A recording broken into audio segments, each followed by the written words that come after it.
This is Speak Lord, episode 99. I'm Ryan Rogers, and I do this podcast because I love to hear God speak through the words of the Bible, and I want to share that with you.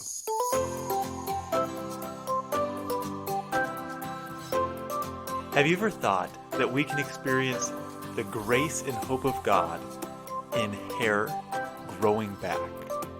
Some of us men might be looking at our thinning hair and thinking, this is exactly the message I need. Or maybe some of you women got a haircut and it didn't turn out the way you wanted. Does it ever turn out the way we want? And you can see some grace and hope in the thought of hair growing back. I'm not thinking about balding or haircuts. I'm thinking about Samson, the strong man. I find his story irritating. He had incredible strength, but he wasted a whole bunch of it because he had some incredible weaknesses. Just think about some of the things he did in his strength. His story is found in Judges chapter 13 through 16. In chapter 14 verse 6 it says, "Then the Spirit of the Lord rushed upon him, and although he had nothing in his hand, he tore the lion in pieces as one tears a young goat. But he did not tell his father or his mother what he had done." I never told my parents when I did stuff like that either. Samson had superhuman strength. There's another time when he throws a feast and invites people, and then he tells a riddle, and he offers a prize to anyone who can solve the riddle. The prize is 30 sets of clothes. Well, they pressure his wife into telling them the answer to the riddle. Well, Samson got angry, and if any of us would have gotten angry at that situation, we might stomp around and pout and be upset. But Samson had the Spirit of the Lord rush upon him, and he went down to Ashkelon and struck down 30 men in the town and got their clothes and gave his reward.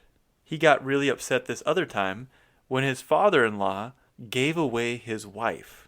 Chapter 16, verse 3. Samson went to look for his wife, and his father-in-law said, "I really thought that you utterly hated her, so I gave her to your companions.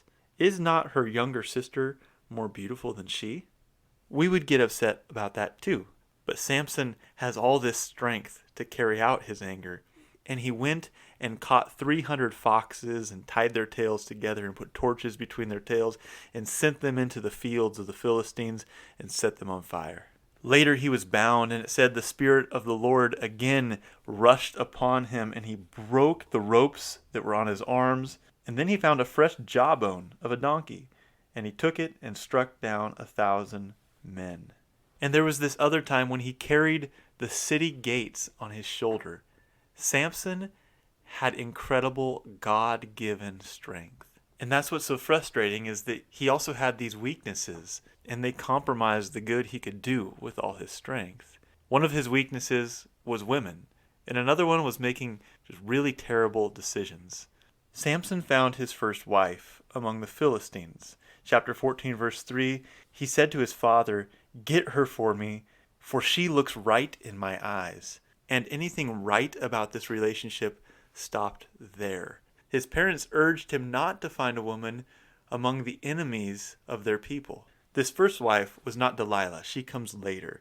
And she may have been a nice woman, but she did betray him, although it wasn't entirely by her choice.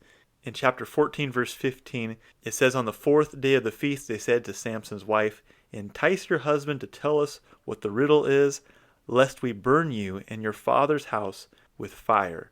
That wasn't very nice.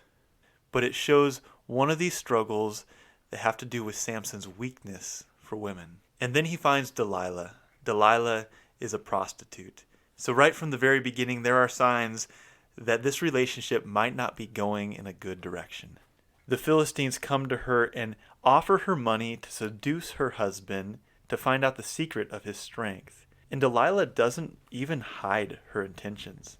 Chapter 16, verse 6. She comes to Samson and says, "Please tell me where your great strength lies, and how you might be bound, that one could subdue you." She tells him exactly why she wants to know the secret, so that somebody could subdue him. Well, he tells her, but he tells her a lie. And then we see this pattern. She betrays him and she calls the people in, they attack, but Samson still has his strength and he defends himself. This happens 3 times. And then Delilah comes to Samson with a pathetic argument. Chapter 16, verse 15. How can you say, I love you, when your heart is not with me? You have mocked me these 3 times, and you have not told me where your great strength lies. She has betrayed him these 3 times, and she's worried about him mocking her by not telling the truth. And she pressed him hard with her words. And this happened day after day until Samson gave in, and he told her the secret of his strength. Why would Samson do this? He knew exactly what she would do with that information. He told her that his head had never been shaved, and that if they cut his hair off, he would be weak like any other man. Maybe he felt invincible. Maybe he didn't really believe that God would remove his strength. Or maybe he thought that he had that strength in himself, apart from God. But for whatever reason, Samson made a terrible decision, and he told his secret to someone he knew would betray him. And that's what happens. Starting in verse 20, Delilah says, The Philistines are upon you, Samson. And he woke from his sleep and said, I will go out as at other times and shake myself free. But he did not know that the Lord had left him. And the Philistines seized him and gouged out his eyes and brought him down to Gaza and bound him with bronze shackles. And he ground at the mill in the prison. I really don't like that. I don't like how that story goes. Why would Samson compromise these great gifts God gave him? But that's his story. And that's our story. We have all been gifted by God. We have been given abilities to do really important things. And we so easily throw them away. And we are guilty, like Samson, of compromising the gifts God has given us. But remember, this is a story about hope and grace. And here it is in verse 22. But the hair of his head began to grow again after it had been shaved. Do you hear the hope in those words? Here he is, a blind prisoner. He's messed things up really bad. He's fallen short of the calling of God on his life. And quietly and subtly, he's experiencing the grace of God. While we sit in the consequences of our poor choices, God is giving grace to restore us. The very moment the hair of his head was cut, it began to grow again.